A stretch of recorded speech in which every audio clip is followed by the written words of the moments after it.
Assalamualaikum. 26 hari bulan Mac 2024. Dunia media masih bercerita tentang serangan di Kirkuk Rusia. ISIS dah mengaku dalang dalam serangan ini. Dan ISIS publish gambar pertama dengan askar ini, dengan gambar bendera ISIS. Dan dunia masih tidak percaya yang mereka yang melakukan serangan ini. Tapi bila video yang kedua diupload dari salah seorang yang menyerang di Kirkuk Rusia ketika mereka melepaskan tembakan rambang, baru kita boleh percaya yang ISIS yang bertanggungjawab. Dan sebagai kumpulan ISIS, sebenarnya jika ada serangan sebegini, memang ini adalah yang terbaik kerana mereka berjaya melakukan serangan dan membunuh orang awam. Begitu je. Ini adalah serangan ISIS.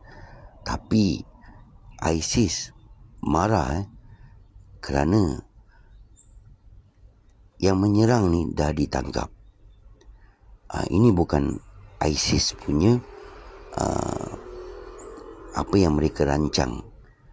ISIS ni kalau rancang apa-apa begitu teliti. Dan ini macam bukan ISIS yang sepenuhnya melancarkan serangan ini. Itu yang ISIS tak boleh terima bila penyerang ini ditangkap.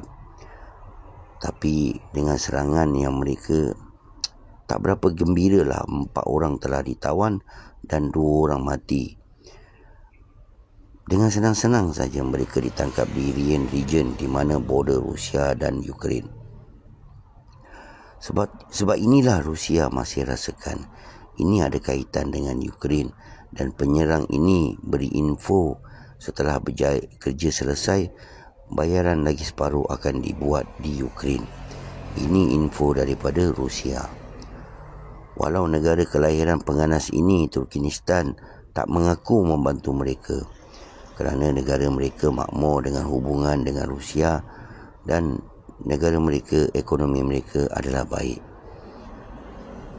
Serangan ini dilakukan dengan 6 orang yang bertanggungjawab. 2 orang ditembak mati dan 4 telah ditahan hidup-hidup dari melarikan diri ke arah Ukraine. Dan 4 orang ini cuba melarikan diri dalam hutan dan Rusia mengasar mereka dengan anjing pengasan. Dan memalukan untuk saya lah. Memalukan upah dari serangan ini hanya $10,000 dengan serangan besar-besaran ini. Macam mana kau boleh ambil $10,000 je upah? Masya Allah. Apa akan jadi jika Ukraine yang bertanggungjawab? Rusia memulakan perang Ukraine ini dengan tujuan Special Military Operation. Tapi sekarang Rusia dah pun mengumumkan yang Rusia dalam perang. Dan kalau Rusia ada bukti kukuh minggu ini yang ada orang Ukraine yang merancang serangan ini, dunia akan kata yang Rusia akan lakukan apa saja terhadap Ukraine untuk mempertahankan diri Rusia. Sebab itulah selepas serangan ini, Rusia tak berkata apa-apa. Tapi US dan ally buat statement yang ISIS yang bertanggungjawab. Mereka ini semua dalam ketakutan teman-teman. Mereka ini semua dalam ketakutan sekarang. Kerana mereka tak nak dunia nampak yang Rusia mempertahankan diri. 4 orang ini dibawa ke mahkamah Rusia dengan mata lebam-lebam. Dan mereka akan dihukum penjara seumur hidup, kata Medvedev, kerana di Rusia tidak ada hukuman mati. Tapi hak hukuman mati boleh diberikan kepada Presiden Rusia. Bila-bila masa saja dia boleh tukar.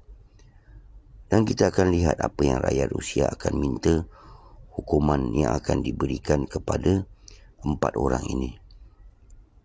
Kalau rakyat Rusia menekan Putin untuk memberikan hukuman mati, bila-bila masa Presiden boleh tukar. kita akan tunggu teman-teman, kerana sekarang masih berada di mahkamah mereka di Moskow. Dan Medvedev juga berkata, kalau Kiev rejim bertanggungjawab, mati adalah mati untuk mereka. Sebab itulah Zelensky sekarang sembunyi dalam tanah. Dan kita cerita sedikit tentang Gaza. Al-Qassam melancarkan misail di utara Gaza. Dan misail ini 40 km teman-teman boleh terbang ke arah pelabuhan Israel yang kedua terbesar.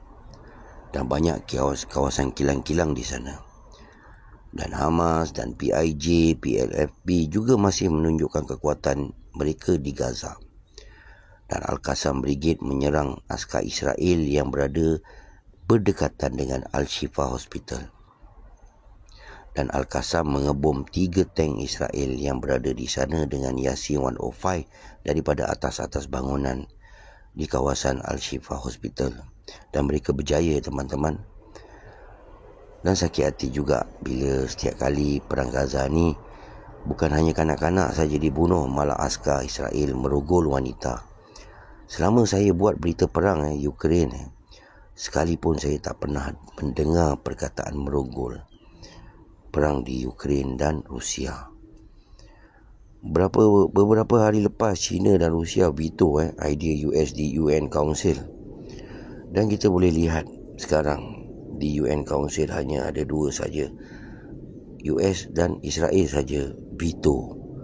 Dan negara-negara dunia dah meninggalkan mereka teman-teman. Dan Israel Foreign Minister memberi amaran kepada negara-negara EU, iaitu Spain, Malta, Slovenia dan Ireland. Negara-negara ini telah menyokong negara Palestin. Sebab tu dia memberi amaran. Siapa dia nak memberi amaran kepada negara-negara lain yang menyokong Palestin? Dan kita cerita sedikit di Lubnan. Israel mengebom di utara Lubnan, di bandar Hadish, selatan Lubnan. Selatan Lubnan. Dan Hizbullah membalas dengan misail ke Ajal Alam dan misail. Dan berita ini telah dipastikan oleh Al Jazeera, kerana ada 3 bandar Israel alam mereka telah diaktifkan amaran serangan misail Hizbullah. Dan serangan misail Hizbullah juga disasarkan ke Kiryat Shimona. Hizbullah berkata melancarkan 60 artillery shell ke bandar Baalbek. Dan Hizbullah juga menghantar jet pejuang ke Beirut untuk bersedia menghadapi Israel, kerana Israel menggunakan 3 jet pejuang untuk mengebom Lubnan semalam. Dan Hizbullah dah bersedia dengan 150,000 misail yang boleh sampai ke Tel Aviv dan di mana-mana saja di Israel. Sebab itulah sampai sekarang Israel masih belum berani menyerang selatan Lubnan. Jika Israel nak fokus ke Lubnan, mereka terpaksa menghantar semua askar yang mereka ada dan dihantar ke selatan Lubnan. Dan apa akan jadi Gaza nanti kalau mereka meninggalkan dan pergi ke Lubnan? Dan US juga berkata akan membantu Israel dengan menghantar askar mereka. Tapi hanya janji manis US untuk Israel. Kerana sekarang pun Yahoo telah membantalkan kunjungannya ke US. Mungkin Yahoo merajuk kerana di UN Council hanya tinggal 2 negara saja veto, iaitu US dan Israel. Dan negara dunia, ally US dah tak pandang Israel lagi. Dan Israel harapkan US untuk memujuk ally-ally mereka bersama. Dalam masa yang sama, ally US tidak bersetuju dengan apa yang berlaku di Gaza.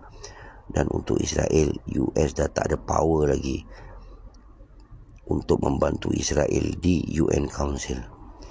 Dan ini memeranjatkan US dengan pembatalan kunjungan Yahoo ke US.